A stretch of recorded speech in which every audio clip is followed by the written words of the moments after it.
नमस्कार दोस्तों। RNU education के इस नर्सिंग ऑनलाइन प्लेटफॉर्म में मैं डॉक्टर एस एल सामुता आपका एक बार फिर से स्वागत करता हूं, अभिनंदन करता हूं। दोस्तों, आपके एग्जाम बहुत नजदीक है, तो उस एग्जाम के दृष्टि से, एग्जाम के नजरिए से कि आपके एग्जाम पास आने वाले हैं, तो हम वो वाले टॉपिक कवर कर रहे हैं जो आपको अपने एग्जाम में अच्छा स्कोर करवाएंगे, जहां से क्वेश्चन की प्रोबेबिलिटी ज्यादा होती है, एग्जामिनर का फेवरेट टॉपिक होते हैं, वहां से हमारी फैकल्टीज आपको वो सारे टॉपिक कवर करवा रही है। ज्यादा समय ना वेस्ट करते हुए आज का अपना टॉपिक जो है स्क्रीन में आपको लिखा है वो है शोक। वो है शोक। तो शोक का मतलब क्या होता है? शोक का मतलब यह होता है बेटा जी कि आपके बॉडी ऑर्गन के पास, बॉडी टिश्यू के पास जो परफ्यूजन होता है, ब्लड परफ्यूजन जो होता है, वो क्या हो जाए? कम हो जाए। वो क्या हो जाए? कम। चाहे उसकी कुछ भी वजह हो, चाहे उसकी कुछ भी वजह हो, शोक बहुत टाइप के हो सकते हैं। ठीक है, जिसकी अपन बात करेंगे, जिसके अपन टाइप की बात करेंगे, तो शोक का सीधी लैंग्वेज में बताऊं, मैं आपको आसान भाषा में समझाना चाहूं, तो आसान भाषा में मतलब क्या होगा कि टिश्यू के पास ब्लड परफ्यूजन कम होना। ब्लड परफ्यूजन, मैं बोल रहा हूँ परफ्यूजन। ठीक है, परफ्यूजन का मतलब क्या हो गया कि ब्लड की अमाउंट ही कम जाना। ब्लड की अमाउंट ही कम जाना। अमाउंट कम जाएगी तो ब्लड देखो जनरली मेनली दो काम करता है। पहला काम करता है कि ऑक्सीजन टिश्यू तक लेके जाता है। ठीक है। दूसरा न्यूट्रिशन लेके जाता है। दूसरा क्या लेके जाता है? न्यूट्रिशन, जिससे वहां पर एटीपी के फॉर्म में एनर्जी बनती है और वो अपना प्रॉपर फंक्शन करते रहता है। लेकिन परफ्यूजन कम हो गया, टिश्यू परफ्यूजन कम हो गया, किसी भी वजह से ब्लड टारगेट ऑर्गन तक या टिश्यू तक पहुंचना कम कर रहा है, वो शोक की कैटेगरी में आ जाएगा। ठीक है। तो वहां पर अगर परफ्यूजन कम हो गया, परफ्यूजन कम हो गया तो अल्टीमेटली ब्लड कम मिलेगा बॉडी पार्ट्स को, और बॉडी पार्ट्स को अगर बॉडी कम ब्लड कम मिलेगा तो वहां पर ऑक्सीजन भी कम जाएगी और न्यूट्रिशन भी उनको कम मिलेगा। तो जो पेशेंट होगा, जो पर्सन होगा, वो शोक की स्टेज में चला जाएगा। वो किस में चला जाएगा? शोक की। बशर्ते उसका रीजन कुछ भी हो, चाहे उसका कि ब्लड एक्सीडेंट की वजह से, हेमरोज की वजह से आरटी हुआ, रोड ट्रैफिक एक्सीडेंट हुआ, ब्लड ज्यादा लॉस हो गया इसकी वजह से, या फिर आपका ब्लड जो है वो कहां से पंप होता है? हार्ट से। हार्ट जो है वो ब्लड पंप करना कम कर दे, उसकी कैपेसिटी कम हो जाए, उसमें कुछ तरह की खराबी आ जाए, कोई बीमारी हो जाए उसमें, तो पंप करना कम कर दे। तीसरा, अगर आपकी बॉडी के अंदर कोई ऐसा इंफेक्शन हो गया, सेप्टिसीमिया हो गया, सेप्सिस हो गया, जिसकी वजह से क्या हो गया कि जो सिस्टम है अपना सर्कुलेटरी सिस्टम मतलब हार्ट से लेकर सारे ब्लड वेसल्स उसके अंदर इंक्लूड हो गए, ऐसा कोई इन्फेक्शन हो गया, कोई सेप्सिस हो गया, कोई सेप्टिसीमिया हो गया, ऐसा कोई ग्राम नेगेटिव या ग्राम पॉजिटिव बैक्टीरिया ने अपनी बॉडी पे अटैक कर दिया, जिसकी वजह से जो ब्लड वेसल्स थी उन ब्लड वेसल्स का डायलेशन हो गया, और उसके बाद उनके अंदर क्या हो गया? गैप बन गया, उसकी परमेबिलिटी बढ़ गई। अगर उसकी परमेबिलिटी बढ़ गई तो ब्लड वेसल्स के अंदर जो बहने वाला ब्लड होगा वो क्या हो जाएगा? उन ब्लड वेसल से बाहर आकर के थर्ड स्पेस के अंदर आकर के डिपोजिट हो जाएगा। ठीक है। तो जाने वाले जो ब्लड वेसल्स के थ्रू जिस टारगेट ऑर्गन तक या जिस टिश्यू तक वो ब्लड जाना था, वहां पर तो कम ही पहुंचेगा अल्टीमेटली। क्यों? क्योंकि वो परमिलिटी के थ्रू वो लीक हो गया, ब्लड वेसल से क्या हो गया? लीक हो गया, बाहर हो गया। अल्टीमेटली रीजन कुछ भी हो टिश्यू तक ब्लड कम पहुंचने का, वो क्या बोला जाएगा उसको? शोक। डिफरेंट टाइप के शोक की अपन बात करने वाले हैं, अलग अलग टाइप की। मेनली आपको तीन टाइप के शोक पूछे जाते हैं एग्जाम में। पहला पूछा जाता है हाइपोवोल्यूमिक शोक। हाइपोवोल्यूमिक मतलब ब्लड है, ब्लड नॉर्मली कितनी अमाउंट होती है? अपन मान के चले कि वो जो फ्लूइड होता है, बॉडी फ्लूइड, उसकी मेनली जो अमाउंट होती है जनरली वो कितनी होती है? 5 लीटर। तो हाइपोवोल्यूमिया के अंदर अगर जो 5 लीटर ब्लड जो है वो सर्कुलेट हो रहा होता है, वो सर्कुलेट हो रहा होता है। हेलो। हाँ। कहाँ पे?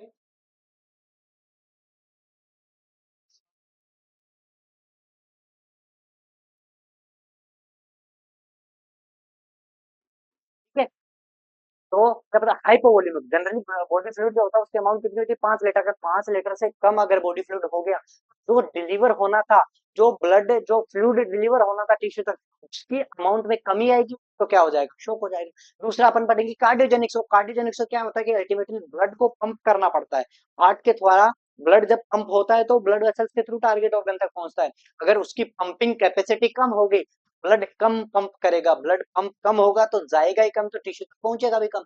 तीसरा सेप्टिसीमिया। सेप्टिसीमिया मतलब क्या हो गया? इन्फेक्शन हो गया तो ब्लड वेसल्स क्या हो गई? परमिएबल होगी, तो वहां से ब्लड लीक करके बाहर थर्ड स्पेस में आके डिपोजिट हो जाएगा, एक्स्ट्रा सेलुलर फ्लूइड के अंदर डिपोजिट हो जाएगा, और वहां तक अल्टीमेटली ब्लड जो होगा वो कम पहुंचेगा। क्लियर है? ये तीन टाइप के अपन शॉक को देखेंगे, कौन सा? हाइपोवोल्यूमिया, कार्डियोजेनिक और तीसरा अपन सेप्टिक शॉक। ये तीन के ही आपके क्वेश्चन पूछे जाते हैं। इनकी पैथोफिजियोलॉजी, इनके सिम्टम्स क्या क्या अपन को देखने को मिलेगा, और फाइनली इनकी अपन तीनों के एक माइंड टेबल के फॉर्म में स्टडी करने वाले। तो बेटा जी बहुत अच्छी क्लास, बहुत इफेक्टिव क्लास होने वाली है, मिस मत कर दिएगा। आज के अपन टॉपिक की शुरुआत करते हैं, सिग्नेच करते हैं। देखो ओवरव्यू क्या हो गया, इंट्रोडक्शन की सबसे पहले अपन बात करेंगे। पहले अपन किसकी बात करेंगे, इंट्रोडक्शन की बात करेंगे। इंट्रोडक्शन के अंदर बताएंगे कि शोक है क्या। तो इंट्रोडक्शन के केवल आपको इतना याद रखना है कि टिश्यू परफ्यूजन कम हो जाता है, शोक के अंदर टिश्यू परफ्यूजन कम हो जाता है, इतना ही आपको याद रखना है इंट्रोडक्शन के अंदर। उसके बाद क्लासिफिकेशन में इन तीनों के ऊपर बात करेंगे, हाइपोवोल्यूमिक, कार्डियोजेनिक और सेप्टिक। इसके इंट्रोडक्शन की बात करेंगे कि क्या होता है, उसके कॉजेज की, इसका मेन कॉज क्या है कि हाइपोवोल्यूमिया करवा रहा है, कार्डियोजेनिक शोक करवा रहा है, सेप्टिक शोक करवा रहा है। उसके बाद उसकी पैथोजेनेसिस की, एक्चुअली इसकी पैथोजेनेसिस क्या है, ये क्यों हो रहा है ऐसा। उसके बाद अपन बात करेंगे कि उनके अंदर क्या क्या आपको सिम्टम्स देखने को मिलेंगे पेशेंट के अंदर, पेशेंट विथ शोक, उसके क्या सिम्टम होंगे। और बाद में अपन बात करेंगे कि इस शोक की वजह से, ये जो शोक अपन पढ़ने वाले हैं, इस शोक की वजह से बाकी जो बॉडी के ऑर्गन है उन पे क्या इफेक्ट पड़ेगा, क्या इम्पैक्ट पड़ेगा, मॉर्फोलॉजिकल क्या चेंजेस देखने को मिलेंगे। अरे चेंजेस तो देखने को मिलेंगे कि बॉडी टिश्यू का परफ्यूजन कम होगा, परफ्यूजन कम होगा तो कहीं ना कहीं उनके अंदर इश्यमिया, उनका हाइपोक्सिया होगा, इश्यमिया होगा, और वहां के टिश्यू, वहां के सेल की, वहां की क्या हो जाएगी, डेथ हो जाएगी। तो कुछ ना कुछ मॉर्फोलॉजिकल चेंजेस तो देखने को मिलेंगे अगर किसी पेशेंट के अंदर शोक के सिम्टम दिख रहे हैं तो उसकी अपन बात करेंगे। क्लियर है, तो शुरू करते हैं अपन इसके इंट्रोडक्शन से। इंट्रोडक्शन की अपन बात करें तो देखो क्या करना है कि शोक जो है एक बीमारी नहीं है बेटा, एक अकेली बीमारी नहीं है, एक डिजीज नहीं है, एक साइन नहीं है, एक सिम्टम नहीं है, ये एक सिंड्रोम है। ये क्या है, सिंड्रोम है, जिसके अंदर बहुत सारे साइन सिम्टम, क्लिनिकल साइन आपको देखने को मिलेंगे, बहुत सारे दिक्कतें जो है पेशेंट को देखने को मिलेंगी। तो यही पहली चीज वो बोल रहा है कि ये क्या है, क्लिनिकल सिंड्रोम है। ये क्लिनिकल सिंड्रोम है, ये कोई अकेली बीमारी नहीं है, ये सिंड्रोम है, ग्रुप ऑफ बीमारी है। ये क्या है, ग्रुप ऑफ डिजीज है। तो क्या है, जिसकी वजह क्या है, poor tissue perfusion, poor tissue perfusion. और टिश्यू परफ्यूजन का मतलब कि टारगेट ऑर्गन या बॉडी के जो ऑर्गन है, जो टिश्यू है, वहां तक ब्लड के अमाउंट कम पहुंचना, जितने पहुंचने चाहिए उससे कम अमाउंट के अंदर ब्लड पहुंच पाता है। तो जितनी, मान लो अपन बात करते हैं किसकी, किडनी की, किसकी बात करते हैं, किडनी की। तो मान लो इसको जो ब्लड मिल रहा था, वो मान लो मिल रहा था 1 लीटर पर आवर। कितना मिल रहा था, 1 लीटर पर आवर के हिसाब से इसको क्या मिल रहा था, ब्लड मिल रहा था। अब किसी वजह से इसका टिश्यू परफ्यूजन कम हो गया, तो जो 1 लीटर पर आवर के हिसाब से जो किडनी काम कर रही थी, इसमें 1 लीटर पर आवर में मान लो इसको O2 भी मिल रहा था, इसको क्या भी मिल रहा था, न्यूट्रिएंट भी मिल रहा था। क्या मिल रहा था, न्यूट्रिएंट। और उस ब्लड से ही वो क्या कर रही थी, फिल्ट्रेशन। उस ब्लड से ही वो क्या कर रही थी, फिल्ट्रेशन, जिसकी वजह से क्या बन रहा था, यूरिन, जिसकी वजह से क्या बन रहा था, यूरिन। अगर ये 1 लीटर पर आवर के हिसाब से अगर उसके पास नहीं आता है, नहीं आता है, तो क्या होगा, उसका O2 भी कॉम्प्रोमाइज होगा, उसके पास आने वाली ऑक्सीजन भी कॉम्प्रोमाइज है। कि ऑक्सीजन कॉम्प्रोमाइज होगी तो वहां पर इश्चेमिया हो जाएगा। क्या हो जाएगा, इश्चेमिया। तो किडनी की जो सेल्स होंगे, जो टिश्यूज होंगे, वो मरने स्टार्ट हो जाएंगे, वहां पर डेथ स्टार्ट हो जाएगी। ठीक है, अगर न्यूट्रिशन नहीं मिलेगा, न्यूट्रिशन नहीं मिलेगा तो किडनी जो होगी प्रॉपर फंक्शन नहीं कर पाएगी। ठीक है, प्रॉपर फंक्शन नहीं कर पाएगी तो उसकी फिल्ट्रेशन रेट क्या हो जाएगी, कम। क्या हो जाएगी, कम। अगर फिल्ट्रेशन रेट कम हो गई तो यूरिन फॉर्मेशन भी क्या हो जाएगा, कम। तो ऐसे पेशेंट के अंदर आपको क्या देखने को मिलेगा, ओलिगोयूरिया। क्या देखने को मिलेगा, ओलिगोयूरिया। अरे किडनी के पास ब्लड जा ही कम रहा है, परफ्यूजन ही कम हो रहा है, तो फिल्टर क्या करेगी, फिल्टर भी कम कर देगी। फिल्टर कम कर देगी तो वहां पर पेशेंट को यूरिन की फॉर्मेशन क्या हो जाएगी, कम। और यूरिनेशन जो होगा वो कम हो जाएगा, इसको अपन बोलते हैं ओलिगोयूरिया। क्या बोलते हैं, ओलिगोयूरिया।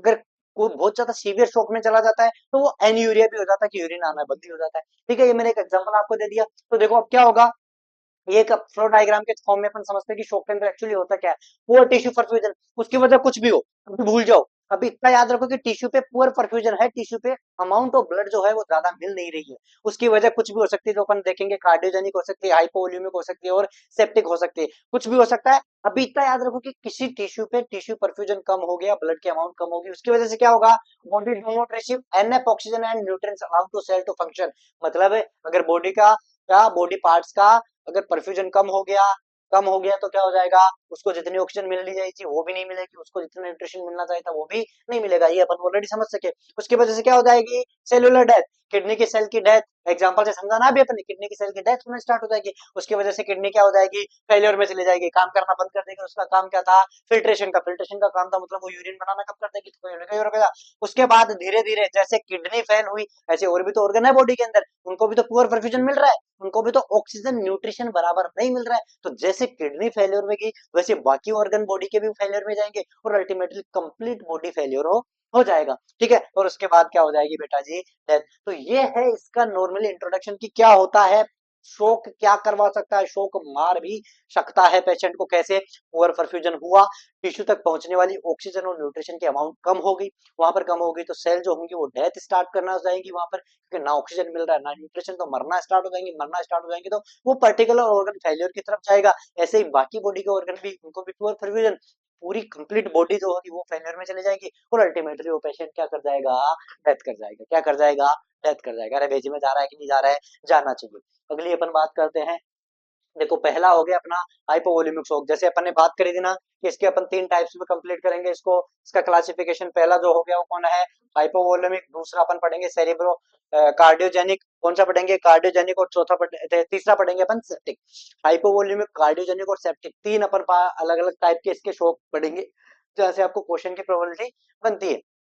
पहला अपन स्टार्ट करने जा रहे हैं हाइपोवोल्यूमिक शॉक। पहला कौन सा स्टार्ट करने जा रहे हैं, हाइपोवोल्यूमिक शॉक। बेटा इसका नाम में ही छुपा है। मतलब क्या हो गया, वॉल्यूम जो है ब्लड का वो वॉल्यूम क्या हो गया, डिक्रीज। हाइपो मतलब क्या हो गया, डिक्रीज। कि बॉडी फ्लूइड जो नॉर्मल अमाउंट होती है 5 लीटर के आसपास, वो क्या हो गया, कम हो गया। तो पूरी बॉडी में घूमने वाला फ्लूइड की अमाउंट थी 5 लीटर। वो 5 लीटर सभी ऑर्गन को सेटिस्फाइड कर रहा था, बराबर ऑक्सीजन दे रहा था, बराबर न्यूट्रिशन दे रहा था। तो अब अगर उसका वॉल्यूम कम हो जाएगा, जो 5 लीटर पहले काम कर रहा था, अब मान लो 3 लीटर बॉडी फ्लूइड को ही करना पड़ेगा, तो यार कॉम्प्रोमाइज तो होगा नहीं ऑर्गन, होगा कि नहीं होगा। किसी भी वजह, जो भी वजह रही हो, जो बॉडी फ्लूइड को कम कर रही है, वो क्या करवा देगी, हाइपोवोल्यूमिक शॉक करवा देगी। इंट्रोडक्शन की यहाँ पर अगर अपन बात करते हैं तो क्या बोल रहा है, most common form of shock. सबसे मोस्ट कॉमन रीजन जो होता है, वजह जो होती है, कोज जो होता है शॉक का, वो कौन सा होता है, हाइपोवोल्यूमिक। क्योंकि अपन डेली देखते रहते हैं बेटा जी, जैसे रोड ट्रैफिक एक्सीडेंट डेली मान के चलो कम से कम 10,000, 15,000, 20,000 रोड ट्रैफिक एक्सीडेंट होते हैं। वहां पर ब्लड क्या होता है, ब्लड हिमरेज होता है कि नहीं होता, ब्लड फ्लो होता है कि नहीं, तो ब्लड बहता है कि नहीं बहता। तो जो 5 लीटर था, मान लो एक्सीडेंट हुआ, उसका 1 लीटर निकला, बच गया 4 लीटर। 4 लीटर तो कम हुआ ना। तो वो जो मोस्ट कॉमन फॉर्म होती है शॉक की, वो कौन सी होती है, हाइपोवोल्यूमिक शॉक होती है। कौन सी होती है, हाइपोवोल्यूमिक शॉक होती है। तो most common form of shock याद रखना है। Most common form of shock कौन सी होती है, हाइपोवोल्यूमिक शॉक होती है। Occurs due to decrease blood volume, इसकी वजह से होता है ब्लड वॉल्यूम जो नॉर्मल वॉल्यूम होता है उससे क्या हो जाती है, कम हो जाती है। चाहे वजह कुछ भी हो सकती है। अब वजह की यहाँ पर अगर हम बात करें, सबसे देखो एक्यूट हेमरेज क्या हो जाए, एक्यूट हेमरेज इंटरनल ब्लीडिंग हो जाए किसी वजह से। मान लो चोट लगी, ब्लंट ट्रॉमा हुआ स्प्लिन को, तो स्प्लिन के अंदर, लीवर के अंदर, पेनक्रियाज के अंदर, इंटेस्टाइन के अंदर क्या हो गया, इंटरनल ब्लीडिंग स्टार्ट हो गई। एक्यूट हेमरेज, फट गया अंदर से, चोट लगने से फट गया, तो ब्लीडिंग क्या हो गई, ज्यादा हो गई, इंटरनल ब्लीडिंग होगी। जिसकी वजह से धीरे धीरे आदमी, जब पेशेंट आता है, मान लो कोई रोड ट्रैफिक एक्सीडेंट का आपके पास केस आता है, तो आप देखते हो कि वो बिल्कुल फेंट है, बिल्कुल अनकॉन्शियस स्थिति में जा रहा है, तो आप मान के चलो कि कहीं ना कहीं उसकी इंटरनल ब्लीडिंग हो रखी है। ठीक है, तो उसको अपन चेक करेंगे तो यहाँ पर क्या बताएगा, एक्यूट हेमरेज। कि एक्यूट हेमरेज है, ब्लड वॉल्यूम कम हो गया, जिसकी वजह से टिश्यू परफ्यूजन कम हो गया, और वो पेशेंट जो है तो वहां पर क्या शो कर रहा है, हाइपोवोल्यूमिक शॉक की कंडीशन में जा रहा है। Dehydration from vomiting and diarrhoea, मतलब अल्टीमेटली फ्लूइड तो कम हो रहा है ना। अगर बहुत ज्यादा सीवियर डायरिया हो रहा है, बहुत ज्यादा सीवियर वोमिटिंग हो रही है, तो बॉडी फ्लूइड तो बाहर निकल रहे हैं ना, फ्लूइड तो बाहर निकल रहे हैं ना, तो अल्टीमेटली फ्लूइड तो कम हो रहे हैं। तो ये भी एक कोज होता है हाइपोवोल्यूमिया का। बंस जल गए, जलने के अंदर भी क्या होता है, हाइपोवोल्यूमिक शॉक होता है। बंस की कंडीशन में भी क्या होता है, हाइपोवोल्यूमिक शॉक होता है। एक्सेसिव यूज ऑफ डायूरेटिक्स, अरे अपन ने कोई पेशेंट आया, उसको डायूरेटिक्स, डायूरेटिक्स का काम क्या होता है, यूरिनेशन, यूरिन बढ़ाना, डायूरिसिस करना। तो अपन ने उसको क्या कर दिया, एक्सेसिव डायूरेटिक्स दे दिए, तो वो जितना फ्लूइड था वो किडनी ने काम करना ज्यादा करा, तो पूरा का पूरा फ्लूइड का यूरिन बना के उसने बाहर कर दिया। तो क्या हो गया, अल्टीमेटली हाइपोवोल्यूमिया। हाइपोवोल्यूमिया हो गया तो एक्सेसिव यूज ऑफ डायूरेटिक्स हो जाता है। एक्यूट पेनक्रेटाइटिस, ये भी क्या करवा देगा फ्लूइड। और इसके साथ ही एक्यूट हेमरेज के अंदर मैन डायरेक्टली वो कभी कभी बोल देता है आरटीए। क्या बोल देता है, आरटीए, रोड ट्रैफिक एक्सीडेंट। तो रोड ट्रैफिक एक्सीडेंट के अंदर ब्लीडिंग अगर ज्यादा हो गई तो भी हाइपोवोल्यूमिया में जाएगा। हाइपोवोल्यूमिया की वजह से क्या हो सकता है, उसको शोक हो सकता है। क्या हो सकता है, शोक हो सकता है। भेजे में जा रहा है कि नहीं जा रहा है। अब देखो इसकी पैथोजेनेसिस की बात करेंगे अपन। ये तीनों के अलग अलग दे रखे हैं, अभी आपको याद रखना है कौन सी वाली। अभी अपन पढ़ेंगे हाइपोवोल्यूमिक शॉक। हाइपोवोल्यूमिक शॉक की पैथोजेनेसिस की, किस टाइप से ये क्या करवाता है, शॉक के अंदर जाता है, पेशेंट किस टाइप से डेथ कर जाएगा। तो देखो हिमरेज, अब हिमरेज चाहे कुछ भी हो, रोड ट्रैफिक एक्सीडेंट हो, कोई सर्जरी हुई हो, ठीक है, चाहे कुछ भी हुआ हो, आरटीए हो, चाहे कोई सर्जरी हुई हो, ठीक है, चाहे कोई ट्रॉमा हुआ हो, उसकी वजह से क्या हो गया, हिमरेज हो गया, बर्न्स है, डिहाइड्रेशन है, ये सारे के सारे क्या है, कोज है, जो बॉडी के अंदर फ्लूइड की अमाउंट कम कर रहे हैं। ये पॉजिटिव एजेंट हैं, ये कोजेज हैं जो हाइपोवोल्यूमिया कर रहे हैं पेशेंट के अंदर। और हाइपोवोल्यूमिया हो गया तो वो शोक करवाएगा। तो देखो इफेक्टिव सर्कुलेटिंग ब्लड, अगर बॉडी फ्लूइड क्या हो गया, कम। अगर बॉडी फ्लूइड क्या हो गया, कम। यहाँ पर मैं एक बार फिर से अलग साइड में लिख देता हूँ, बॉडी फ्लूइड अगर कम हो गया तो जो सर्कुलेटिंग वॉल्यूम होगा, जो जो सर्कुलेटरी सिस्टम के अंदर जो सर्कुलेटिंग वॉल्यूम वो फ्लूइड होगा, वो भी क्या हो जाएगा, डिक्रीज।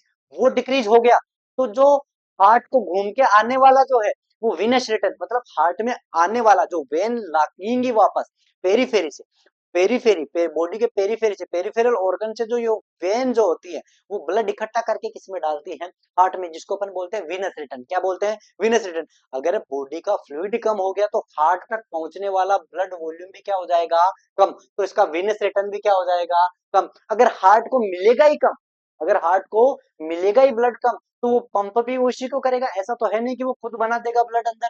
हार्ट की मान लो 5 लीटर को उसको पंप करना था, उसके पास आया 4 लीटर, 1 लीटर उसने खुद के अंदर से जोड़ दिया, ऐसा थोड़ी होता। नहीं, जितना वीनस रिटर्न करके उसके चैम्बर्स में आएगा वो तो उसी को पंप करेगा। तो वहां पर क्या हो जाएगा कि जो कार्डियक आउटपुट 5 लीटर का हो रहा था, चूंकि हेमरेज हो चुका है, आरटीए हुआ था, ट्रॉमा हुआ था, सर्जरी हुआ था, इसकी वजह से बॉडी फ्लूइड जो हो कम हो गया, तो जो वीनस रिटर्न होगा हार्ट तक जाने वाला वो भी कम। अगर उसके पास जाएगा कम तो वो पंप भी उसी को करेगा, कम ही करेगा, तो कार्डियक आउटपुट भी क्या हो जाएगा, कम।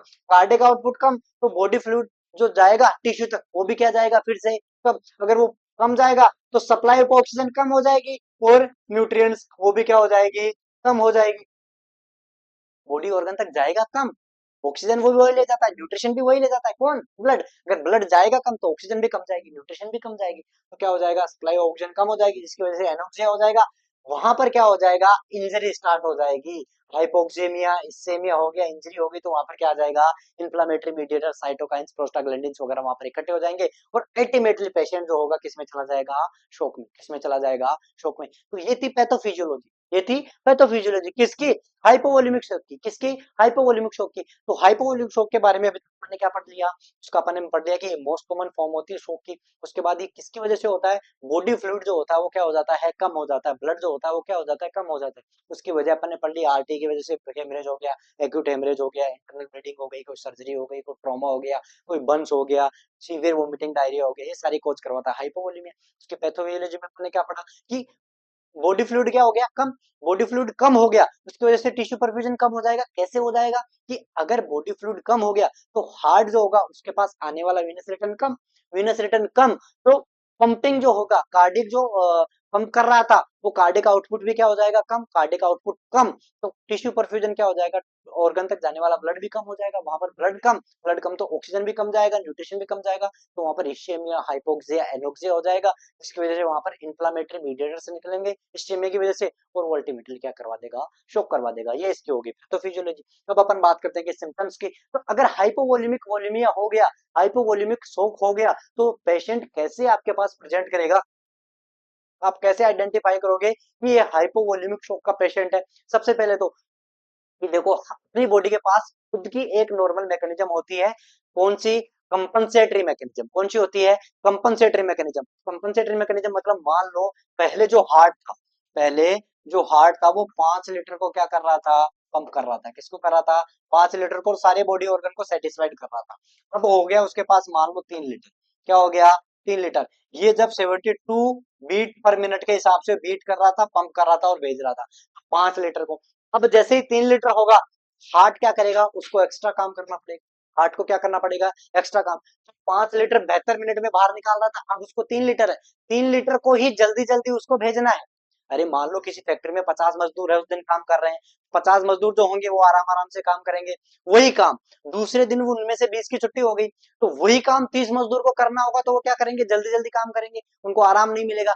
सेम यहाँ पर हो गया कि जो 5 लीटर फ्लूइड था उसको 72 बीट पर मिनट के हिसाब से पंप कर रहा था, वो सारे ऑर्गन को सेटिस्फाइड कर रहा था। अब उसके पास बचा केवल 3 लीटर, तो उसको जल्दी से सर्कुलेट करवाना पड़ेगा, उसको जल्दी जल्दी भागना पड़ेगा। तो यहाँ पर क्या हो जाएगा कि जो हार्ट रेट होगी बेटा जी, वो हार्ट रेट क्या हो जाएगी, इंक्रीज हो जाएगी। क्या हो जाएगी, इंक्रीज। मतलब किस कंडीशन में चला जाएगा पेशेंट, टेकिकार्डिया।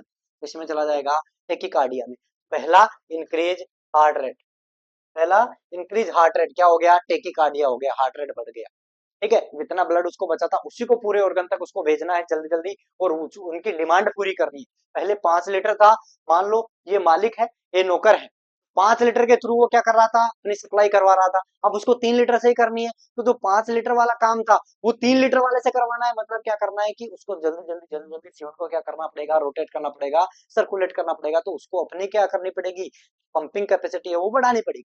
ठीक है, इसलिए उसकी क्या हो जाएगी, हार्ट रेट बढ़ जाएगी। लो ब्लड प्रेशर, अगर 5 लीटर ब्लड अगर अपने किसमें, वाहिनियों में बह रहा है, ब्लड वेसल्स में जा रहा है, तो उसका जो ब्लड प्रेशर होगा वो नॉर्मली मान के चलते हैं अपन 120 80 mmHg होगा। लेकिन अगर ब्लड का वॉल्यूम ही कम हो गया, तो वॉल्यूम पे हो गया वो क्या हो गया, प्रेशर भी क्या हो जाएगा उसका, डिक्रीज।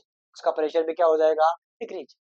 क्लियर है, तो यहाँ पर क्या हो जाएगा, लो ब्लड प्रेशर मतलब हाइपरटेंशन हो जाएगा। लो यूरिन आउटपुट, अभी मैंने बताया कि किडनी तक जाने वाला परफ्यूजन कम हो गया, किडनी तक जाने वाला ब्लड कम हो गया।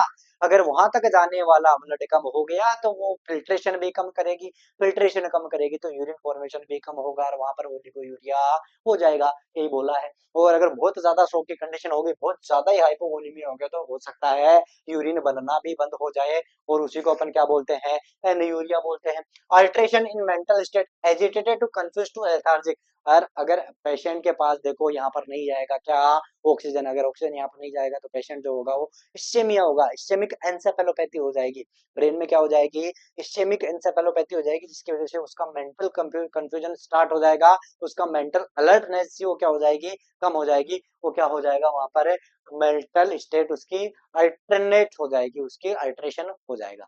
क्लियर है, ये थे सिम्टम। तो हाइपोवोलेमिक शॉक के सिम्टम, टेकिकार्डिया, पल्स रेट बढ़ जाएगी, हार्ट रेट बढ़ जाएगी। दूसरा उसका हाइपोटेंशन, ब्लड प्रेशर क्या हो जाएगा, कम। किडनी काम कर रही थी वो कम कर देगी तो ओलिगोयूरिया हो जाएगा। बॉडी फ्लूइड ही कम हो तो यूरिन बनना कम, यूरिन बनना कम तो ओलिगोयूरिया। उसके बाद जो मेंटल स्टेटस होगा उसका वो भी क्या हो जाएगा, डिस्टर्ब हो जाएगा, क्योंकि इस्चेमिक एन्सेफेलोपैथी हो सकती है वहां पर।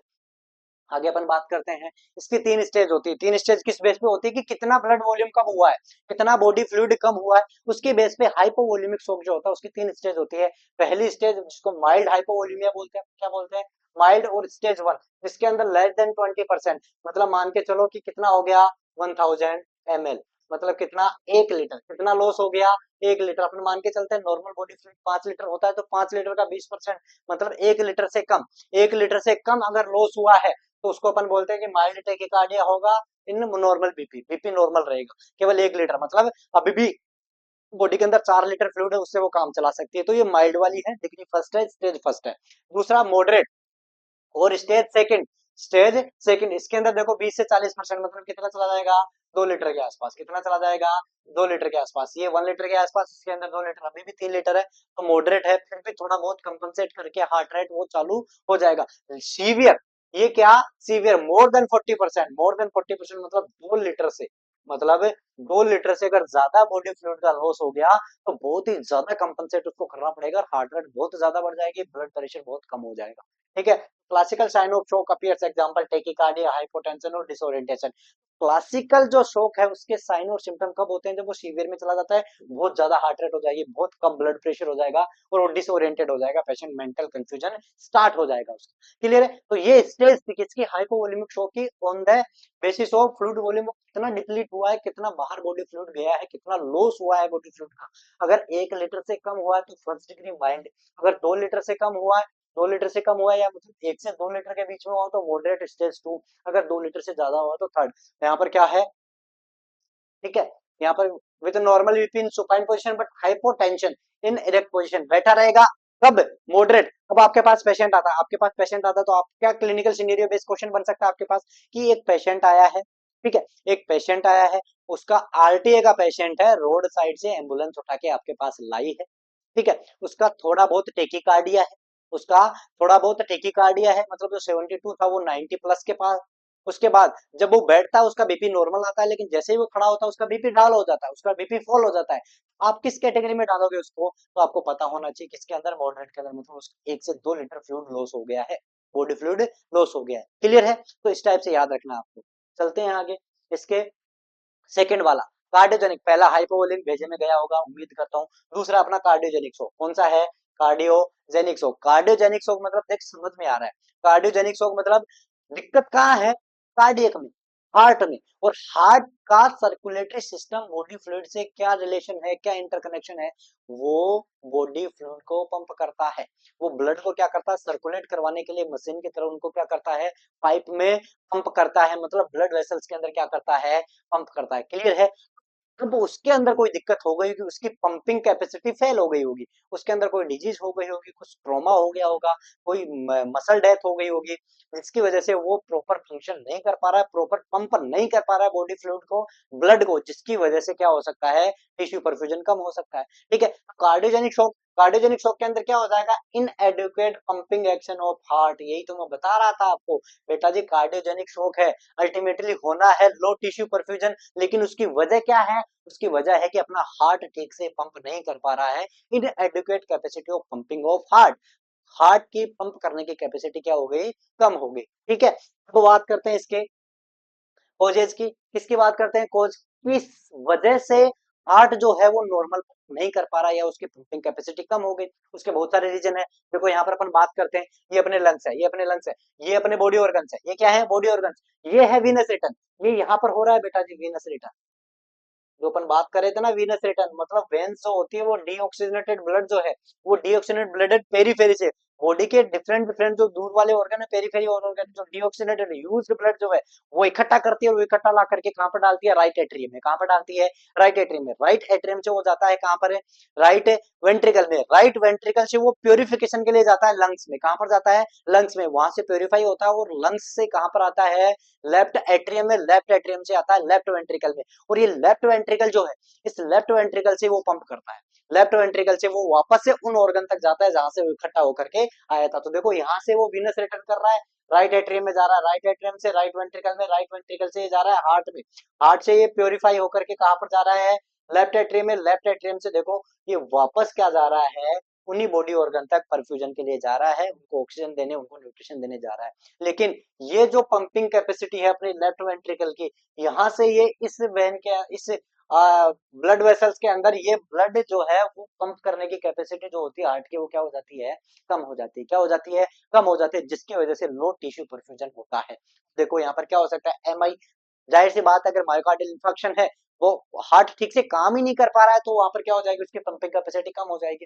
कार्डियोमायोपैथी कोई भी है, कोई भी कार्डियोमायोपैथी है, कोई भी उसको दिक्कत है, जिसकी वजह से rupture of the heart, ventricle, papillary muscle, ये जो सारे के सारे इनका रप्चर हो गया, इनका डैमेज हो गया, डैमेज हो गया तो ठीक से पंप नहीं कर पाएगा। कार्डियक एरिथमिया, कोई भी एरिथमिया हो गया जिसकी वजह से हार्ट रेट जो है इरेगुलर बीट कर रहा है, इरेगुलर हार्ट बीट हो गई, उसकी वजह से हो गया। ये तो क्या था, डेफिशिएंट पंपिंग, कि हार्ट पंप, हार्ट में ब्लड है, हार्ट में ब्लड है लेकिन वो पंप नहीं कर पा रहा, वो पंप नहीं कर पा रहा, किसकी वजह से, एमआई की वजह से, कार्डियोमायोपैथी की वजह से, उनके कोई वेंट्रिकल डिफेक्ट हो गया, उसका कोई एरोटिक डिफेक्ट हो गया, उसके पेपिलरी मसल डिफेक्ट हो गई, या फिर कोई एरिथमिया हो गया जिसकी वजह से वो पंप नहीं कर पा रहा है। अब यहाँ पर दूसरा डेफिशिएंट फिलिंग, कि भर ही नहीं पा रहा है, डेफिशिएंसी है कि हार्ट के अंदर ब्लड फिल ही नहीं हो पा रहा है, वो किसकी वजह से होता है, cardiac tamponade from hemopericardium, hemopericardium मतलब जो कार्डियक है उसके चारों तरफ क्या हो गया, ब्लड इकट्ठा हो गया, ब्लीडिंग हो गई, जिसकी वजह से वो क्या कर रहा है, वो फिल ही नहीं हो पा रहा है। क्या नहीं हो पा रहा है, फिल नहीं हो पा रहा है। अब दूसरा ऑब्स्ट्रक्शन टू आउटफ्लो, ये भर नहीं पा रहा था, ये भरा है लेकिन पंप नहीं कर पा रहा था।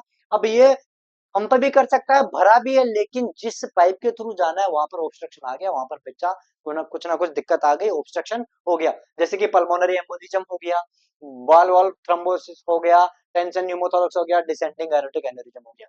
तो अल्टीमेटली आपको हार्ट से रिलेटेड जितनी भी दिक्कत है, जो कि दिक्कत क्रिएट करेंगी टिश्यू तक ब्लड पहुंचाने के लिए, वो सारे के सारे क्या कहेगी, कार्डियोजेनिक शॉक के अंदर, चाहे वो पंपिंग से रिलेटेड हो, चाहे वो उसके ऑब्स्ट्रक्शन से रिलेटेड हो, चाहे वो उसके, किसकी बात करें अपन, फिलिंग से रिलेटेड हो। तो जो भी कार्डियक दिक्कत है जिसकी वजह से ब्लड परफ्यूजन कम हो जाता है, उसको अपन कार्डियोजेनिक शॉक के खोज में डालेंगे। अब अपन बात कर लेते हैं इसके पैथोजेनेसिस की, इसकी बात कर लेते हैं पैथोजेनेसिस की। तो देखो यहाँ पर कार्डियोजेनिक शॉक में डेफिशिएंसी ऑफ एम्पटिंग, ठीक है, मतलब एम्प्टी ठीक से नहीं हो पा रहा है, पंपिंग कैपेसिटी कम है, डेफिशिएंसी ऑफ फिलिंग, भर नहीं पा रहा है ठीक से, कोई ना कोई ऑब्स्ट्रक्शन फ्लो है, इसकी वजह से क्या हो जाएगा, अगर बॉडी हार्ट के पास जाएगा ही कम, हार्ट के पास जाएगा नहीं, उसकी पंपिंग कैपेसिटी कम होगी, मतलब उसका कार्डिक आउटपुट वो पंप नहीं कर पा रहा है, ठीक है, या वो फिल नहीं कर पा रहा है, या फिर ऑब्स्ट्रक्शन है। कार्डिक आउटपुट क्या हो जाएगा, कम। कार्डिक आउटपुट क्या हो जाएगा, कम। कार्डिक आउटपुट कम हो जाएगा, आगे की वही रामायण महाभारत पूरी। अगर कार्डिक आउटपुट कम तो ब्लड फ्लो कम, ब्लड फ्लो कम तो टिश्यू परफ्यूजन कम, टिश्यू परफ्यूजन कम तो टिश्यू को मिलने वाली ऑक्सीजन न्यूट्रिशन कम, वहां पर क्या हो जाएगा, एनोक्सिया, हाइपोक्सिया, इस्कीमिया हो जाएगा, इन्फ्लेमेटरी मीडिएटर्स निकलेंगे, फिर से शोक में चला जाएगा पेशेंट। क्लियर है, ये पैथोफिजियोलॉजी इसकी हो गई। अब बात करते हैं अपन इसके साइन और सिम्टम की। इसकी बात करते हैं साइन और सिम्टम्स की। देखो ये पैथोजेनेसिस है, एक्यूट सर्कुलेटरी फेलियर हो जाएगा। क्या हो जाएगा, एक्यूट सर्कुलेटरी फेलियर, कि अगर वो पंप नहीं कर पा रहा है तो क्या हो जाएगा, सर्कुलेशन फेल हो गया ना, हार्ट में फेल हो गया, हार्ट क्या हो गया, फेल हो गया, वो ठीक से सर्कुलेट कर ही नहीं पा रहा है बॉडी फ्लूइड को, तो एक्यूट सर्कुलेटरी फेलियर हो जाएगा। Cardiogenic shock occurs when 40% of left ventricle is destroyed. क्यों, क्योंकि लेफ्ट वेंट्रिकल की जब अपन बात करते हैं ना बेटा जी, ये लेफ्ट वेंट्रिकल यही है जो क्या करता है, जो बॉडी ऑर्गन तक ब्लड फ्लूइड को पंप करता है, बॉडी ऑर्गन्स तक क्या पहुंचाता है, ब्लड। क्या पहुंचाता है, ब्लड। अगर ये मोर देन 40% डिस्ट्रॉय हो गया, इसका काम जो है वो 40% से ज्यादा अगर कॉम्प्रोमाइज हो गया, तो क्या हो जाएगा, एक्यूट सर्कुलेटरी फेलियर में चला जाएगा और पेशेंट शॉक में चला जाएगा। क्लियर है, चलो आगे अपन बात करते हैं इसके सिम्टम्स की। सिम्टम्स में वो सारी चीजें दिखेंगी, शॉक में दिखेगा, टेकिकार्डिया भी दिखेगा, हाइपो वोल्यूमिया, हाइपोटेंशन भी दिखेगा, इसके साथ साथ और क्या दिखेगा, यहाँ पर पल्मोनरी एडिमा दिखेगा। क्या दिखेगा, पल्मोनरी एडिमा दिखेगा। ठीक है, तो देखो decrease tissue perfusion, tissue hypoxia, जिसकी वजह से फॉरवर्ड फेलियर, जिसकी वजह से क्या हो जाएगा, फॉरवर्ड फेलियर, मतलब टिश्यू आगे आगे जो ब्लड अपन भेज रहे थे वो ब्लड जाएगा ही नहीं, तो वहां पर टिश्यू क्या हो जाएंगे, फेल हो जाएंगे, ऑर्गन क्या हो जाएगा, फेल हो जाएंगे। अब देखो बैकवर्ड फेलियर, फॉरवर्ड फेल्योर, दो चीज यहाँ पर अब मैं समझा देता हूँ आपको। फॉरवर्ड फेल्योर तो क्यों हो रहा है बेटा, एक यहाँ पर टर्म आई है फॉरवर्ड फेल्योर, और दूसरी यहाँ पर टर्म आई है कौन सी, बैकवर्ड फेल्योर। कौन सी, बैकवर्ड फेल्योर। देखो इस डायग्राम में अपन समझते हैं, इस डायग्राम में अपन समझते हैं। ठीक है, ये है अपना लेफ्ट वेंट्रिकल, ये क्या है, लेफ्ट वेंट्रिकल। यहाँ से ब्लड जाएगा अरोटा के थ्रू, कहाँ पर, बॉडी ऑर्गन तक जाएगा, डिफरेंट डिफरेंट बॉडी ऑर्गन तक जाएगा।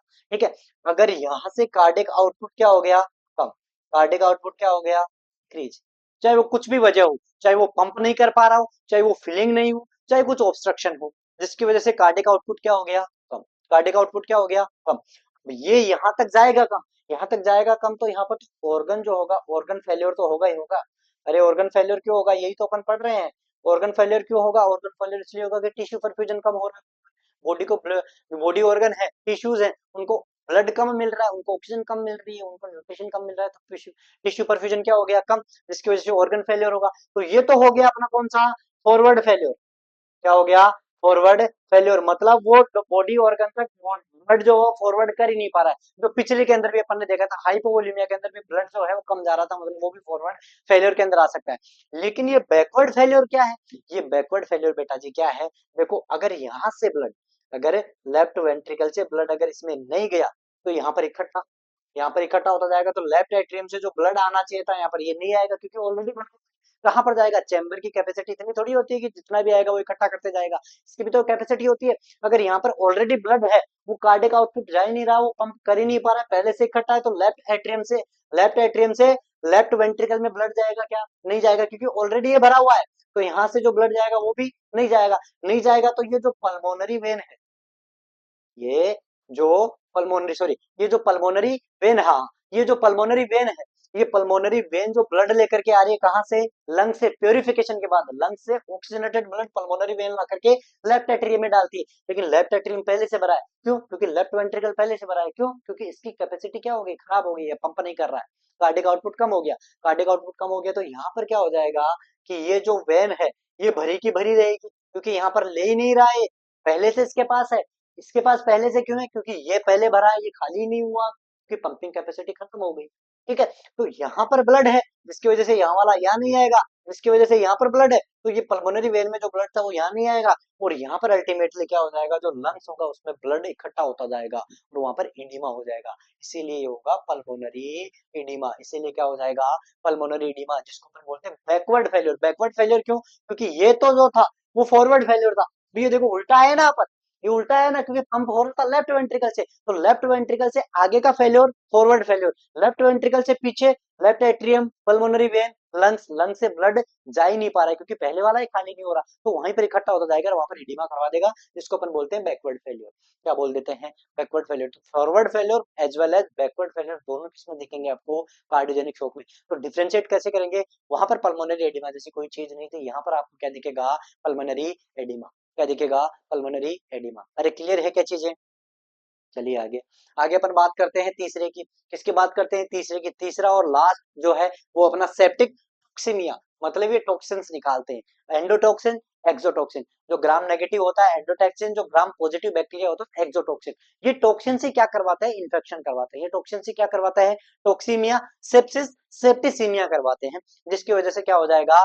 शोक में चला जाएगा। कैसे? इंट्रोडक्शन। सीवियर बैक्टीरियल इन्फेक्शन और सेप्टिसीमिया, मतलब बैक्टीरियल, चाहे वो हो ग्राम पॉजिटिव, चाहे तो वो ग्राम पॉजिटिव हो, चाहे तो वो ग्राम नेगेटिव हो। अब ग्राम पॉजिटिव होगा वो निकालेगा बेटा जी एक्सोटॉक्सिन, और जो ग्राम नेगेटिव होगा वो क्या निकालेगा? एंडोटॉक्सिन। ये दो डिफरेंट टाइप के टॉक्सिन होंगे जो बॉडी फ्लूइड के अंदर रिलीज होंगे और वहां पर क्या करवा देंगे? सेप्टिसीमिया। क्या करवा देंगे? सेप्टिसीमिया या सीवियर इंफेक्शन उसको करवा देंगे। क्लियर है क्या? अब देखो इसके कोज क्या है? कोज यही बता दिया मैंने। पहला है ग्राम नेगेटिव बैक्टीरिया, दूसरा gram positive septicaemia. Gram negative septicaemia endotoxin क्या निकालेंगे? एंडोटॉक्सिन ग्राम नेगेटिव एंडोटॉक्सिन निकालेंगे, जैसे कि इकोलाई हो गया, प्रोटिश हो गया, क्लेब्सिएला, सुडोमोनास एंड बैक्टीरियोट्स, ये सारे के सारे ग्राम नेगेटिव बैक्टीरिया हैं जो एंडोटॉक्सिन की वजह से बॉडी फ्लूइड के अंदर सेप्टिसीमिया करवा देंगे, इन्फेक्शन करवा देंगे। दूसरा ग्राम पॉजिटिव सेप्टिसीमिया किसकी वजह से होगा? एक्सोटॉक्सिक। किसकी वजह से होगा? एक्सोटोसिन, जैसे कि स्ट्रेप्टोकोकाई और न्यूमोकोकाई। स्ट्रेप्टोकोकाई और न्यूमोकोकाई ये है ग्राम पॉजिटिव बैक्टीरिया जो एक्सोटॉक्सिन रिलीज करेंगे, और एक्सोटॉक्सिन रिलीज करेंगे तो बॉडी फ्लूइड के अंदर क्या हो जाएगा? सेप्टिसीमिया हो जाएगा। मतलब कोई भी बैक्टीरियल इन्फेक्शन हुआ, चाहे gram positive gram negative, septicaemia, बहुत सीवियर बैक्टीरियल इन्फेक्शन हो गया तो सेप्टिसीमिया होना तय है। और उस सेप्टिसीमिया की वजह से आगे कैसे इसकी पैथोजेनेसिस आएगी वो अपन बात करेंगे कि जैसे अपन बात करें कि एक्सोटॉक्सिन निकाला ग्राम पॉजिटिव ने, एंडोटॉक्सिन निकाला ग्राम नेगेटिव ने, इन दोनों ने जैसे ही बॉडी फ्लूइड के अंदर या ब्लड वेसल्स के अंदर ये दोनों चीजें निकाली, तो वहां पर इन्फ्लेमेटरी रेस्पॉन्स स्टार्ट हो जाता है, इन्फ्लेमेटरी मेडिएटर्स आएंगे, ठीक है, इंटरल्यूकिन 1 आएगा, ठीक है, इंटरल्यूकिन 1 आएगा, साइटोकाइंस आएगा, ये सारे के सारे क्या करेंगे? वहां पर इन्फ्लेमेटरी रेस्पॉन्स स्टार्ट कर देंगे। जैसे इन्फ्लेमेटरी रेस्पॉन्स आएगा तो जो ब्लड वेसल्स होंगी उनकी परमिबिलिटी बढ़ जाएगी, ठीक है। तो वहां पर परमिबिलिटी बढ़ गई तो लीकिंग बढ़ गई, लीकिंग बढ़ती तो ब्लड वेसल के अंदर प्रेजेंट बॉडी फ्लूइड कम हो जाएगा क्योंकि वो थर्ड स्पेस में चला जाएगा, जिसकी वजह से क्या हो जाएगा? वहां पर हाइपोवोलेमिया या टिश्यू प्रोविजन क्या हो जाएगा? कम हो जाएगा। तो ये कोड समझ में आया? Gram negative gram positive bacteria severe infection करवा देते हैं। अब देखो यहाँ पर इसकी पैथोजेनेसिस की अपन बात कर लेते हैं। किसकी बात कर ले? पैथो कैसे करवाएगा? ये करवाएगा, देखो ग्राम नेगेटिव बैक्टीरिया क्या निकालेंगे बेटा जी? एंडोटॉक्सिन। क्या निकालेंगे? एंडोटॉक्सिन।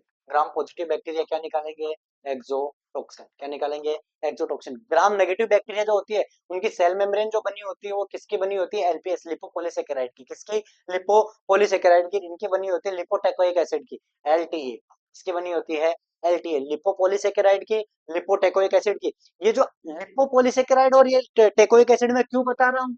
क्योंकि इनके जो बाइंडिंग मॉलिक्यूल्स होते हैं इंफ्लेमेटरी रेस्पॉन्स के अंदर, इंफ्लेमेटरी मीडिएटर्स जो होते हैं, बाइंडिंग मॉलिक्यूल्स होते हैं, वो अलग अलग होते हैं। ग्राम नेगेटिव बैक्टीरिया जो कि एंटीटॉक्सिन निकाल रहा था, जिसकी सेल मेम्ब्रेन लिपोपोलीसेकेराइड एलपीएस से मिलकर बनी थी, वो जाकर बाइंड होगा किससे? CD1 cyclin dependent protein, CD1 जो ये मार्कर है, इससे जाकर के क्या होगा? वो बाइंड होगा, और ये होगा अपना इंटरल्यूकिन 2 से, ILR2 से। कौन? ग्राम पॉजिटिव जो कि एक्सोटॉक्सिन निकाल रहा था, जिसका लिपोटेकोइक एसिड से सेल मेम्ब्रेन बनी थी, इसका जो मार्कर होगा वो कौन होगा? ILR2। कौन होगा? ILR2। ये दोनों के दोनों क्या करेंगे? बॉडी के अंदर मैक्रोफेजेस को क्या करेंगे? स्टिमुलेट करेंगे। किसको? मैक्रोफेज को स्टिमुलेट करेंगे। वो क्या करेंगे? प्रो इन्फ्लामेटरी साइटोकाइन जैसे कि TNF अल्फा और इंटरल्यूकिन 1। TNF अल्फा और इंटरल्यूकिन ये प्रो इन्फ्लामेटरी मीडिएट्स है, ये रिलीज करेंगे कौन? Macrophage. TNF alpha tumour necrosis factor alpha और इंटरल्यूकिन 1, ये दोनों यहाँ से क्या करेंगे? इसको रिलीज करेंगे, जिसकी वजह से क्या होगा? Vasodilation and increase vascular permeability. ये है मैन, ये है मैन, ये है मैन, जिसकी वजह से क्या होगा? Inadequate perfusion of cell and tissue, जिसकी वजह से क्या हो जाएगा? Septic shock. एक अपन इसको जनरल तरीके से समझ लेते हैं। मान लो ये अपनी क्या है बेटा जी? ये ब्लड वेसल्स है। ये क्या है?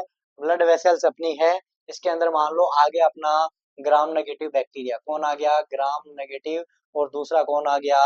Gram positive bacteria. ठीक है, ग्राम नेगेटिव और ग्राम पॉजिटिव बैक्टीरिया दोनों यहाँ पर आ गए। ये दोनों आए, आते ही इसने क्या रिलीज किया? ग्राम नेगेटिव है तो एंडोटॉक्सिन। क्या रिलीज किया, एंडोटॉक्सिन। इसने क्या रिलीज किया, एक्सोटॉक्सिन। ग्राम पॉजिटिव है तो इसकी जो बनी थी मेम्ब्रेन वो किसकी बनी थी, इसकी बनी थी लिपो एकोइक एसिड। किसकी बनी थी, लिपो एकोइक एसिड की। इसकी बनी थी एलपीएस, लिपो पॉलीसेकेराइड की। किसकी बनी थी, लिपो पॉलीसेकेराइड्स की बनी थी। ठीक है, ये जाके बाइंड हो रहा था किससे, CD14 से। किससे बनेगा, CD14 से। ये ILR से, ठीक है, ये ILR से बाइंड होगा, ILR2 से। इससे ILR2 से। अब ये CD14 है, ये दोनों जो मिलकर के किसको एक्टिवेट करेंगे, मैक्रोफेज। किसको एक्टिवेट करेंगे, मैक्रोफेज। मैक्रोफेज। अब ये मैक्रोफेज होगी वो क्या निकालेंगी, ये इंटरल्यूकिन 1 और TNF alpha, tumour necrosis factor alpha, ये प्रो इन्फ्लेमेटरी मीडिएटर्स होंगे। अब ये दो चीज करवाएंगे, पहला तो करवाएंगे वेसोडाइलेशन, और दूसरा क्या करवाएंगे, इनकी परमिएबिलिटी बढ़ाएंगे। परमिएबिलिटी बढ़ा देगा किसकी, ब्लड वेसल्स की। ठीक है, अब देखो यहाँ पर कंफ्यूजन मत होना। देखो, एक तो आपके पास है 4 mm की पाइप, एक आपके पास है 10 mm की पाइप, तो ज्यादा पानी कौन दे पाएगा आपको, 10 mm वाली दे पाएगी नहीं दे पाएगी। अगर यहाँ पर प्रो इन्फ्लेमेटरी मीडिएटर्स जो कि मैक्रोफेज ने निकाले, अगर उसने वेसो डायलेशन कर दिया, ब्लड वेसल्स को डायलेट कर दिया, तो टिश्यू तक तो ज्यादा ब्लड जाना चाहिए था, ये कम जा रहा है। अपन पढ़ रहे हैं कि टिश्यू परफ्यूजन कम हो गया, मतलब ब्लड वॉल्यूम वहां पर कम हो गया, लेकिन यहाँ पर तो वेसो डायलेशन हो रहा है। वेसो डायलेशन हो रहा है तो टिश्यू तक जाने वाली ब्लड की अमाउंट ज्यादा होनी चाहिए ना, तो यहाँ पर टिश्यू परफ्यूजन कब कैसे होगा, बिल्कुल होगा। यहाँ पर एक चीज आपको याद रखनी है कि ये इनिशियली एकमात्र ऐसा शॉक है, सेप्टिक शॉक, जो इनिशियल हाइपर डायनेमिक स्टेट होती है बेटा जी। कौन सी होती है, हाइपर डायनेमिक स्टेट होती है, जिसमें इनिशियली जो होगा वो टिश्यू तक ब्लड ज्यादा जाएगा। क्यों, क्योंकि वेसोडाइलेशन हो गया, पहले होगा वेसोडाइलेशन, जिसकी वजह से इनिशियली हाइपर डायनेमिक स्टेट होगी। टिश्यू तक इनिशियल, जहां पर कम ब्लड जाना चाहिए था शुरुआत में, सेप्टिक शॉक की शुरुआत में टिश्यू तक ज्यादा ब्लड जाएगा। क्यों, कि प्रो इन्फ्लेमेटरी मीडिएटर्स ने वेसोडाइलेशन कर दिया, ब्लड वेसल्स को डायलेट कर दिया। लेकिन उसके सौते बाद ही, उसके जस्ट बाद ही क्या हो जाएगा, परमिएबिलिटी। परमिएबिलिटी मतलब यहाँ पर क्या होती है बेटा जी, ये ऐसे इसकी सेल मेम्ब्रेन, इसकी वो मेम्ब्रेन होती है, ये मेम्ब्रेन क्या करता है कि यहाँ पर इनकी परमेबिलिटी को क्या कर देता है, बढ़ा देता है। कौन, ये प्रो इन्फ्लेमेटरी मीडिएटर्स, जिसकी वजह से ये जो ब्लड था यहाँ पर, ये क्या हो जाता है, ये बाहर चला जाता है, ये थर्ड स्पेस में चला जाएगा। अगर यहाँ ब्लड वेसल्स का ब्लड वॉल्यूम थर्ड स्पेस में चला गया, तो ये ब्लड वेसल्स जो टिश्यू तक लेके जाएगी, वो ब्लड वॉल्यूम कम होगा कि नहीं होगा। तो शुरुआत में जो बॉडी फ्लूइड बढ़ रहा था, टिश्यू परफ्यूजन बढ़ रहा था, वो टिश्यू परफ्यूजन उसके जस्ट बाद ही परमिएबिलिटी जो होगी वो क्या हो जाएगी, इंक्रीज हो जाएगी ब्लड वेसल की, जिसकी वजह से ब्लड वेसल से ब्लड लीक होकर के बाहर चला जाएगा, थर्ड स्पेस में चला जाएगा, जिसकी वजह से इसको बोलते हैं इन्फ्लामेटरी इडिमा। क्या होता है यहाँ पर, इन्फ्लामेटरी इडिमा। क्यों, क्योंकि इन्फ्लामेटरी मीडिएटर्स आए, उसने लीकिंग बढ़ा दी, तो थर्ड स्पेस के अंदर ब्लड फ्लूइड इकट्ठा हो गया, जिसकी वजह से वहां पर इडिमेटस आपको चेंजेस देखने को मिलेंगे। क्लियर है क्या, ग्राम पॉजिटिव ग्राम नेगेटिव कैसे बैक्टीरिया जो है वो वहां पर कैसे इसकी पैथोजेनेसिस है सेप्टिक शॉक की, अरे भेजे में जा रहा है कि नहीं जा रहा है, जाना चाहिए बेटा। आगे चलते हैं अपन, इसके सिम्टम्स की बात करते हैं। देखो, अर्ली हाइपरडायनेमिक स्टेट, यही तो मैं बात कर रहा था। अर्ली हाइपरडायनेमिक स्टेट किसकी वजह से हुई, वेसोडाइलेशन की वजह से। किसकी वजह से हुई, वेसोडाइलेशन की वजह से। और ये वेसोडाइलेशन क्यों हुआ, TNF अल्फा, इंटरल्यूकिन 1, ये क्या थे, प्रो इन्फ्लेमेटरी मीडिएटर्स थे, इसने क्या कर दिया, वेसोडाइलेशन कर दिया, जिसकी वजह से टिश्यू परफ्यूजन पहले बढ़ता है, इसको बोलते हैं hyperdynamic stage. Vasodilation, tachycardia and warm extremities, इसकी वजह से क्या हो जाएगा, वार्म एक्सट्रीमिटीज आपको देखने को मिलेंगी। तो अगर आपसे क्लिनिकल सिनेरियो में पूछा कि पेशेंट आपके पास आया, उसके एक्सट्रीमिटीज वार्म है, हार्ट रेट उसकी बढ़ी हुई है, तो आप उसको बता सकते हो, आप गेस कर सकते हो कि ये सेप्टिक शॉक वाला पेशेंट हो सकता है। फर्दर उसका इन्वेस्टिगेशन को करवाने की जरूरत है। लेट हाइपोडायनेमिक मतलब जैसे अर्ली था, अर्ली तो वेसोडाइलेशन की वजह से क्या हो गया था, ज्यादा, लेकिन उसके जस्ट बाद ही क्या हो गई, परमिएबिलिटी बढ़ गई बेटा जी, ब्लड वेसल्स की क्या बढ़ गई, परमिएबिलिटी इंक्रीज हो गई, तो लीक हो गया, सारा का सारा फ्लूइड लीक होकर के थर्ड स्पेस में चला गया। ठीक है, लीकिंग हो गई, decrease output and oliguria renal failure, वापस से इंक्रीज्ड वेस्कुलर परमिएबिलिटी। मतलब पहली उसकी हुई अर्ली हाइपरडायनेमिक स्टेज, उसके बाद जैसे ही परमिएबिलिटी बढ़ी, वेस्कुलर परमिएबिलिटी, ब्लड वेसल्स की लीकिंग बढ़ी तो वापस से बॉडी फ्लूइड कम हो गया, बॉडी फ्लूइड कम हो गया, सारी वापस पैथोजेनेसिस वहीं पर आकर के अटक जाएगी। कहां पर, जहां पर अपन ने शुरू में पढ़ा था, कहां पढ़ा था, ये यहां पढ़ा था। अब देखो यहाँ पर ये septic shock, gram positive gram negative दोनों के दोनों सेप्टिसिम है, जिसकी वजह से क्या हो गया, इफेक्टिव सर्कुलेटरी ब्लड वॉल्यूम क्या हो गया, कम। इनिशियली हाइपरडायनेमिक हुआ, लेकिन बाद में क्या हो गया, हाइपोडायनेमिक हो गया, जिसकी वजह से वेनस रिटर्न कम हो गया, कार्डियक आउटपुट, वही रामायण वावर फिर से स्टार्ट हो जाएगी। इसके अलावा और भी कोज होती है, जैसे कि ट्रोमेटिक शॉक हो गया, न्यूरोजेनिक शॉक हो गया, हाइपो एड्रिनल शॉक हो गया। ये सारे के सारे ये शॉक जो होंगे वो भी क्या करवाएंगे, कार्डियक आउटपुट कम करवाएंगे। अपना जो मेन रेशियो आएगा वो यही आएगा, कार्डियक आउटपुट कम तो टिश्यू परफ्यूजन कम। तो ये सारे के सारे पैथोजेनेसिस बेसे में गई होगी आपके। अब अपन इसके बात कर लेते हैं साइन और सिम्टम किसके, सेप्टिक शॉक के। किसकी बात कर रहे थे अपन, सेप्टिक शॉक के। तो देखो यहाँ पर डिक्रीज आउटपुट मतलब ओलिगोयूरिया हो जाएगा या फिर रीनल फेलियर चला जाएगा, टिश्यू परफ्यूजन कम, टिश्यू परफ्यूजन कम। तो ये सारे के सारे सिम्टम आपको देखने को मिलेंगे। अब अपन बात करते हैं इनके किसकी, एक डायग्राम, एक टेबलेट फॉर्म के अंदर इसका अपन क्या कर लेते हैं, एक रिवीजन टाइप कर लेते हैं। देखो पहला हाइपोवोलेमिक शॉक है, दूसरा कार्डियोजेनिक है, तीसरा सेप्टिक है। इसके कोज के अंदर ये अपन पढ़ चुके हैं, इसके कोज के अंदर ये अपन पढ़ चुके हैं, इसके कोज के अंदर ये अपन पढ़ चुके हैं। पैथोजेनेसिस, इसके अंदर सर्कुलेटरी ब्लड वॉल्यूम कम हो गया था, क्योंकि बॉडी फ्लूइड से बॉडी फ्लूइड जो है वो बॉडी से क्या हो गया था, बाहर चला गया था, हिमरेज हो गया था, आरटी हो गया था। ठीक है, फ्लूइड सीवियर वोमिटिंग डायरिया की वजह से हो गया था, इंटरनल ब्लीडिंग की वजह से हो सकता है। ठीक है, उसके बाद यहाँ पर एक्यूट सर्कुलेटरी फेलियर। ये एक्यूट सर्कुलेटरी फेलियर क्यों हुआ था, क्योंकि हार्ट जो था वो पंप नहीं कर पा रहा था, या फिर वो ठीक से फिलिंग नहीं हो पा रहा था, या फिर वहां पर कोई ऑब्स्ट्रक्शन था जिसकी वजह से एक्यूट सर्कुलेटरी फेल हो गया। हार्ट बोलता है कि मैं कितनी मेहनत करूं, मैं थक गया, मैं नहीं करांगा, वो फेल हो गया, बैठ गया, जिसकी वजह से टिश्यू परफ्यूजन कम हो गया। अब यहाँ पर बैक्टीरिया मैक्रोफेज एक्टिवेशन हुआ, साइटोकाइंस आए, वेसोडाइलेशन हुआ और उसकी परमेबिलिटी बढ़ गई, ये इनकी पैथोजेनेसिस हो गई। सिम्टम्स, हार्ट रेट बढ़ा, बीपी कम, यूरिन आउटपुट अल्टरमेंट, ये सबके अंदर देखने को मिलेंगे। जो भी शोक के पेशेंट आएंगे सबके अंदर देखने को मिलेंगे। इसके अलावा यहाँ पर क्या देखने को मिलेगा आपको, पल्मोनरी एडिमा। क्या देखने को मिलेगा, पल्मोनरी एडिमा। क्यों, बैकवर्ड फेल्योर। पल्मोनरी एडिमा एक वर्ड पढ़ा था अपने, बैकवर्ड फेल्योर, याद है। तो बैकवर्ड फेल्योर की वजह से यहाँ पर क्या देखने को मिलेगा आपको, पल्मोनरी एडिमा। यहाँ पर हाइपरडायनेमिक एक्स्ट्रा सर्कुलेशन, जो वार्म एक्सट्रीमिटीज दिखाएगा, जो शुरुआत वाला था, जो किसकी वजह से हो रहा था, ड्यू टू वेसोडाइलेशन। किसकी वजह से हो रहा था, शुरुआत में जो वेसोडाइलेशन होता है उसकी वजह से वार्म एक्सट्रीमिटीज, हाइपरडायनेमिक स्टेज, और उसके बाद क्या हो जाएगा, इन्फ्लामेटरी एडिमा। यही तो बात कर रहा था, ये किसकी वजह से होगा, कि ये वेस्कुलर परमेबिलिटी जो थी वो बढ़ गई, वेस्कुलर परमेबिलिटी बढ़ गई, वेस्कुलर परमेबिलिटी बढ़ गई तो थर्ड स्पेस के अंदर बॉडी फ्लूइड ज्यादा, तो इन्फ्लामेटरी एडिमा। तो यहाँ पर पल्मोनरी एडिमा, यहाँ पर इन्फ्लामेटरी एडिमा। अगर ये कुछ आपको क्वेश्चन में समझ में आ जाए क्लिनिकल सिनेरियो में, जहाँ पर पल्मोनरी एडिमा दिख जाए, इन्फ्लामेटरी एडिमा दिख जाए, वेसोडाइलेशन दिख जाए, यहाँ पर परमेबिलिटी इंक्रीज दिख जाए, ठीक है, तो ये सारी की सारी चीजें आपको क्लिनिकल सिनेरियो बेस में दिखते ही पता चल जाएगी कि कौन से टाइप का शोक है।